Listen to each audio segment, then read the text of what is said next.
Look at the sky, look closely. What do you see? Stars, clouds, perhaps the common reflection of an ordinary day.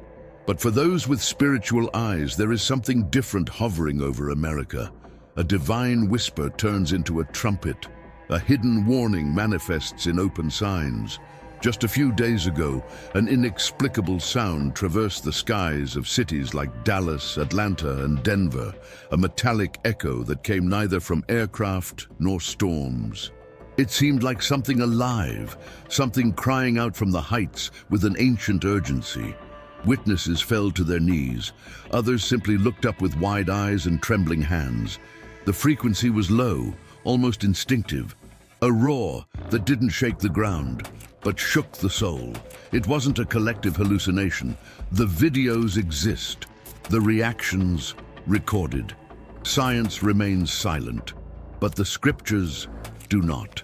Revelation 8 speaks of trumpets sounded by angels, each marking a stage in God's judgment. Sounds like these are not noise, they are celestial protocol. And when the heavens emit sounds the world cannot explain, the watchful believers understand. The prophetic clock has ticked forward another second. At the same time, the sound echoed. Lights began to dance in the sky over remote regions of Colorado and Montana. They were not northern lights. They were not solar reflections. They were geometric orbs that appeared, moved in mathematical patterns, and vanished. The colors, blood and gold, and while meteorology experts debate thermal inversions, intercessors feel it in their bones. The heavens are speaking. But the signs don't come only from above. They come also from beneath the earth. In the heart of the Grand Canyon, under the planet's oldest rock layers, subterranean noises began to be detected by military geophones. The sounds, according to experts, do not resemble known seismic activity. They sound like doors being unlocked, ancient doors sealed for ages, and with these sounds come reports of apparitions, creatures with glowing eyes in the caves, tall figures like shadows among the rocks, appearances of men in white robes with hands glowing like silent fire. These reports would be dismissible were it not for historical records. The Hopi people, native to Arizona, spoke of a race of giants that dwelt beneath the rocks of the Great Abyss. They said these beings possessed secret knowledge, inherited from fallen angels, and were buried there by divine judgment. Now, centuries later, the same place stirs. What is trying to emerge? In the east, while the sky groans and the earth opens, another scene unfolds. In Washington, D.C., lights hover over the Capitol dome. They are not drones. They are not reflections. They are vertical columns of golden and purple lights that appear from nowhere, remain still for 90 seconds, and then dissipate like cosmic dust. The first sighting was recorded by security cameras, but the files vanished within 24 hours. Fortunately, a guard recorded it with his own phone. The video now circulates in Christian circles, where many interpret it as a visible sign of God's glory, attempting to penetrate a city steeped in spiritual corruption. Days later in Ohio, a pastor was preparing his small rural church when a shining mist invaded the space. It was like living smoke, golden and thick. In the midst of it, a figure, tall, enveloped in light with open hands and a solemn expression. It spoke no words. It only raised one hand and pointed to the sky. Then it vanished. The pastor, shaken, locked the church for 3 days. When he reopened it, dozens of people reported similar visions. All described the same gesture: a call, a summons, a warning. What is happening in the United States is not an isolated event. It is a spiritual earthquake. It is a sequence of knocks on the door of the natural world, knocks made by the supernatural. At the same time that church attendance dwindles, that faith dilutes into entertainment, and that truth is replaced by messages of comfort, God allows the heavens to cry out. And they are crying out. In the Middle East, while America trembles, Iran escalates its provocations against Israel. In public broadcasts, Iranian leaders call for the total destruction of Jerusalem. Israel responds with tests of hypersonic missiles. And then Donald Trump, at a global summit, looks directly into the cameras and says, "What begins there may end everything." Many called it rhetoric, but those who know the scriptures saw something more. Daniel 9:27 speaks of a man who will establish a covenant with many, an agreement, a truce, but behind that truce, a trap. Trump's words sound increasingly prophetic. He has already recognized Jerusalem as the capital. He has already moved the embassy. He has already negotiated the Abraham Accords. And now he says the time for peace has come, exactly as the scenario of Ezekiel 38 takes shape. Iran, Russia, Turkey, all aligned against Israel. The stage is set. The question is, who is writing the script? Meanwhile, the heavens continue to speak. Last night, over Texas, 2 moons appeared in the sky. Witnesses recorded it. Astronomers could not explain it. No reflection, no duplicated lens, just 2 moons.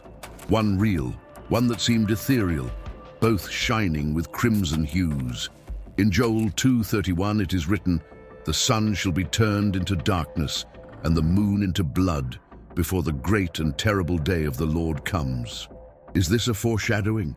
In the same period, a series of inexplicable wildfires began consuming regions in Oregon and California.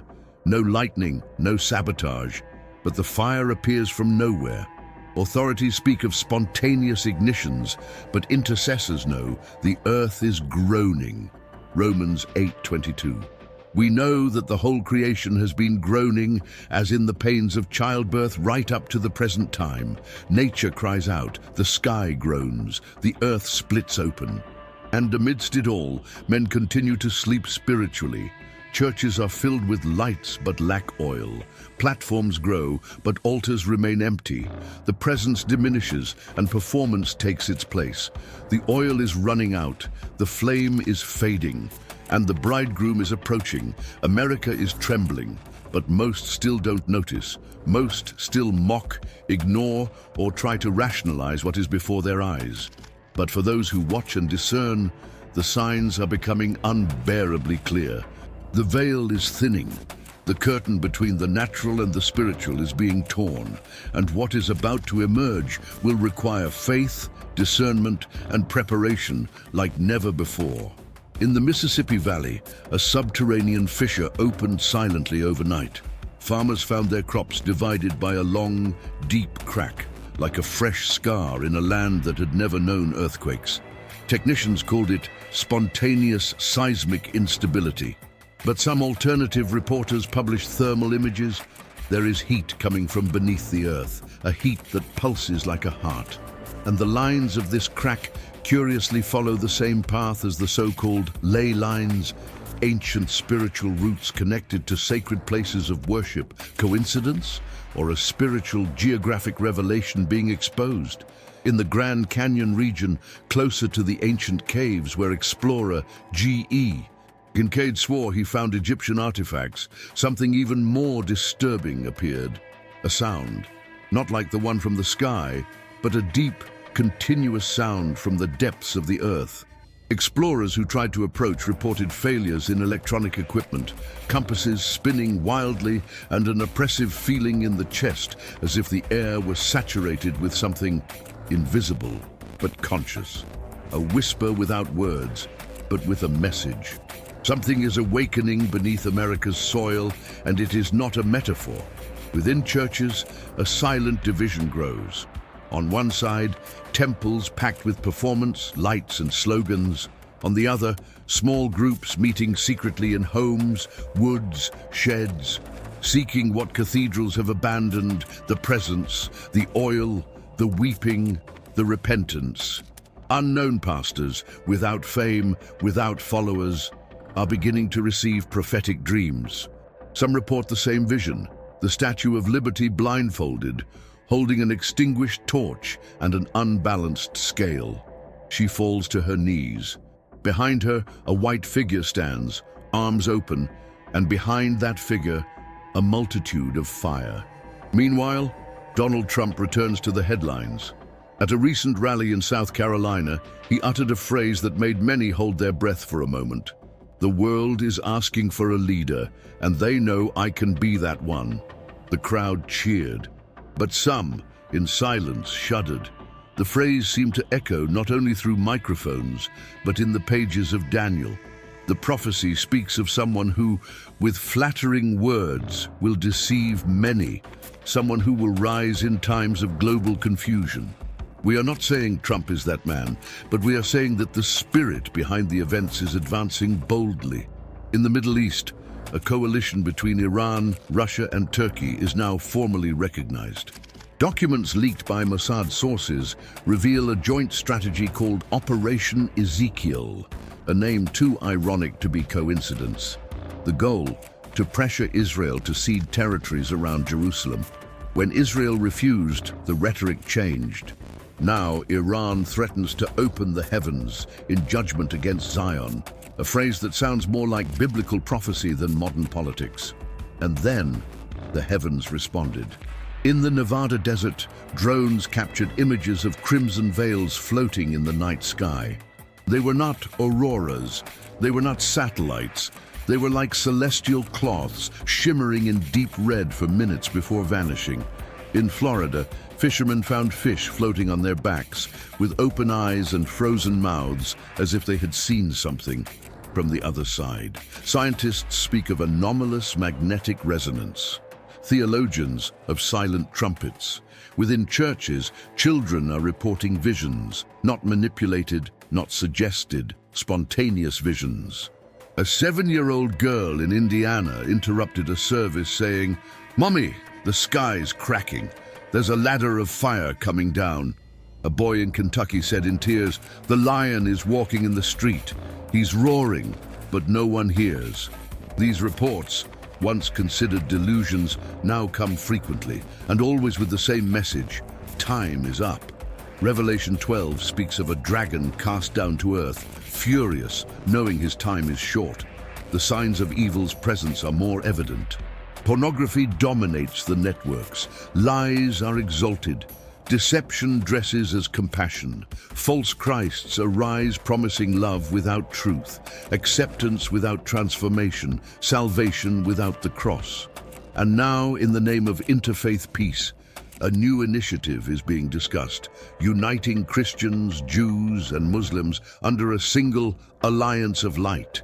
It seems beautiful, it seems inclusive, but it hides the poison of doctrinal dilution. Jesus said, "I am the way, the truth, and the life. No one comes to the Father except through me." No alliance that excludes this truth is light. It is shadow. It is deception. Amidst all this, technology advances with fury. Artificial intelligence now preaches sermons. Cloned voices of dead pastors announce new revelations. Spiritual avatars appear in holographic services. A church in California held the first service conducted 100% by AI. No soul, no oil, no fear, just code. And the audience applauded. And meanwhile, in Jerusalem, something sacred is being prepared. A secret excavation is underway beneath the Temple Mount. Anonymous sources claim that the rabbis of the Sanhedrin have identified an ancient chamber containing sacred objects. Some say they found traces of the Ark of the Covenant. Others say it is the exact location of the Holy of Holies. And most alarming, a statement from the chief rabbi of Israel suggested that the time of restoration has come. Now everything begins to align.